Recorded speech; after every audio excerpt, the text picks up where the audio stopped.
Is the situation in Gaza the most horrific event that ever happened in human history? Well, believe it or not, on this interview right here on the Leading by Conversation show, the interviewer actually makes that contention. The worst event in human history is what's going on right now in Gaza. That seems a bit extreme. So he's having this debate over here in the interview with Jonathan Concricus, the former IDF spokesperson, and it gets really heated. I've been talking, it's been a while since I saw one that got this intense. Jonathan Concricus is able to maintain, I don't know how, but able to maintain a degree of calm and cool. Let's watch this play out, and then we'll talk about it. But first, hit that subscribe button over there in the corner. We'd love to stay in touch. Check this out. City.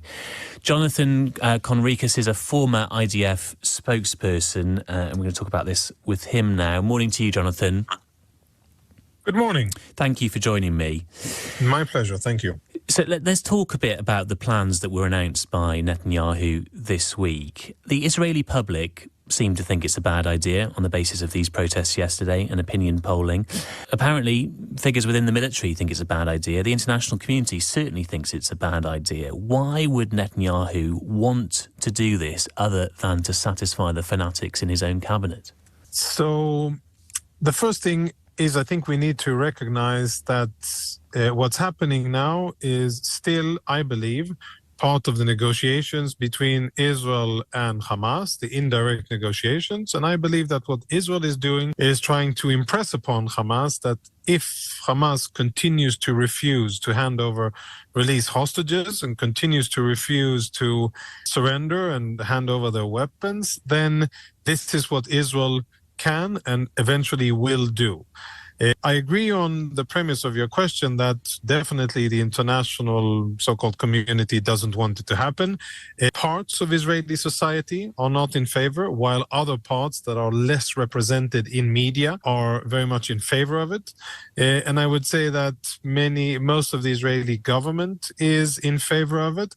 And I would also say that there's a lot of logic in actually trying to win a war than just getting to a tie.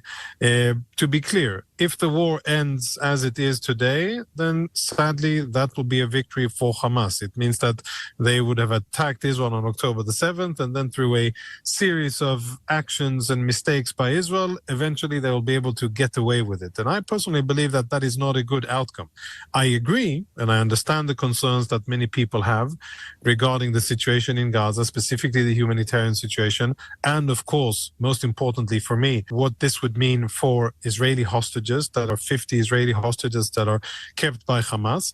So it's definitely a very complex situation, but I wouldn't put it in black and white colors as if everybody's against it and it's just extremists who want to do it. I see myself as a middle-of-the-road kind of Israeli. I actually want us to defeat Hamas, and I don't want them to win. Is it possible, though? Is it possible, Jonathan, to defeat Hamas? Haven't we seen over the past 2 years that it just isn't possible? It depends what you see as Hamas. If you see Hamas as literally the human embodiment of Hamas on the ground and the number of humans who still wear fatigues and belong to the military operation of Hamas, then sure, maybe if you eliminate every single one of those, you've defeated Hamas. But Hamas is also an ideology. It's a belief system. And if anything, hasn't the past 2 years only inspired more people to subscribe to the extreme views of Hamas because of the way the Gazan people have been subjected to just the most horrendous humanitarian crisis? Well, I would, without belittling, I wouldn't call it the most horrendous humanitarian crisis. Hardship, definitely. Well, what could be worse? What could be worse than what the Gaza people are going through? I'm sorry, but really to put things into perspective, and I know that we are all up in emotions about what's going on in Gaza, but if you put it into perspective, there are far worse things that have happened in history and probably are happening today. I think you'd struggle to find more than a handful of things that could be considered anywhere near worse than what's happening in Gaza right now. Starvation is one of the most painful ways to die. Listen, without belittling what's happening in Gaza, I think that there is tremendous media bias and fixation with what's happening in this particular conflict.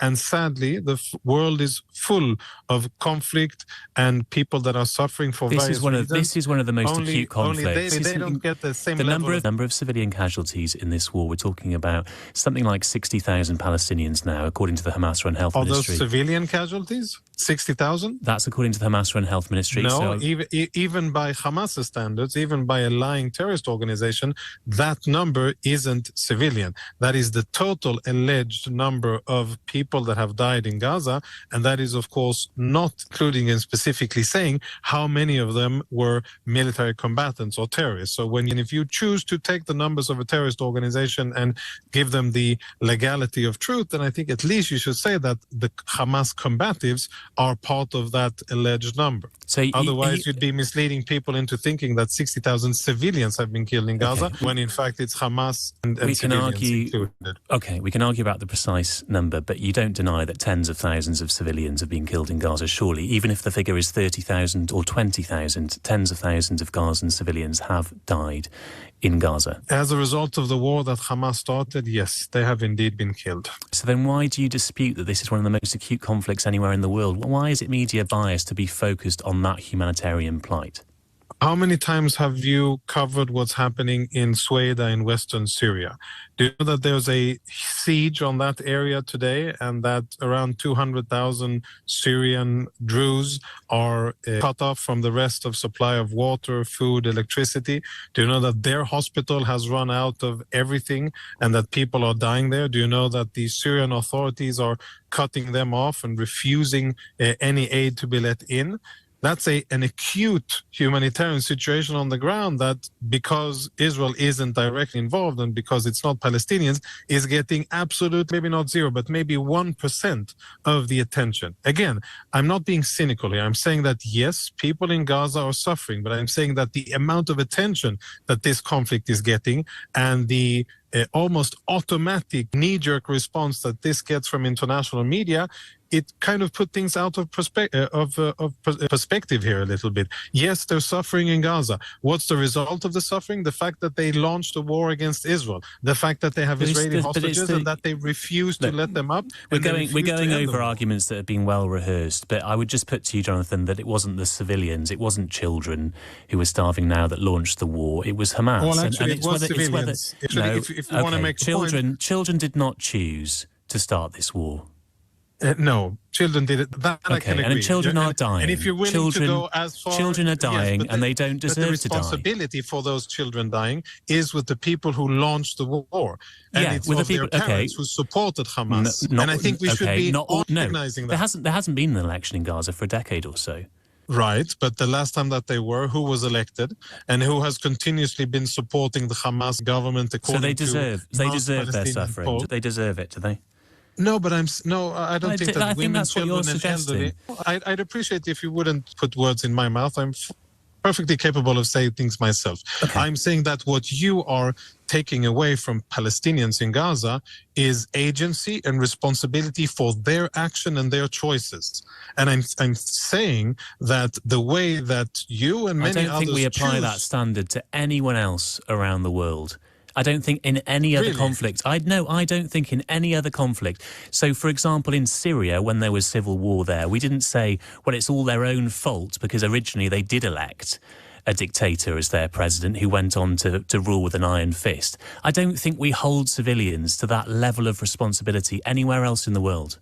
First of all, a civil war is different than a war between a state actor and a non-state actor. Here we're talking about Hamas that attacked Israel, and Israel is now fighting against Hamas. That's a different thing when you hold people accountable for the choices. And what I think is desperately missing from the conversation about what's going on in Gaza is, yes, how many people in Gaza supported Hamas? What were the sentiments in Gaza I think of people who have been Palestinians? born since that election, almost a decade ago, since they last had proper elections in It's not only about the elections, Gaza. and if you would allow me to finish I the don't think sentence, children who've been born since which then you deserve obviously to don't be want to. suffering.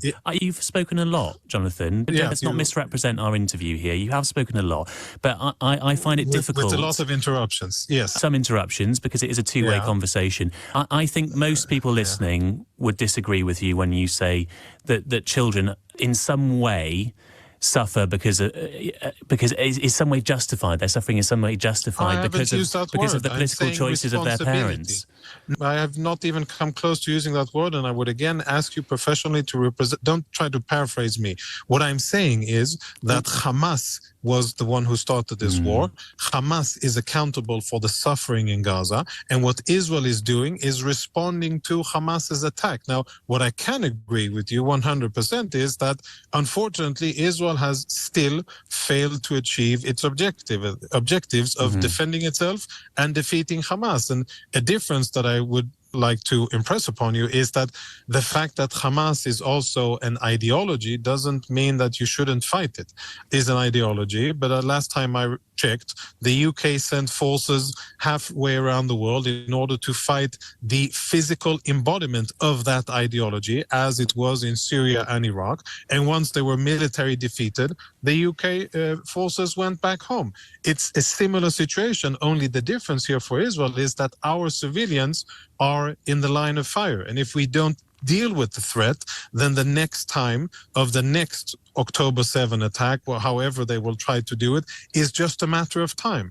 And when people speak about the future of Gaza and will Israel take Gaza City or control, or all of the other word mincing that we're seeing now, that isn't really the point, is it? It's about either you want to live in security in your country and for people and children in Israel to be able to live safely in their homes, or you don't. If you don't, then it's okay that Hamas stays in power and we can speak about civilian suffering in Gaza and orphans and children and every other talking point that I've heard hurled at me for 2 and 3 and 5 years.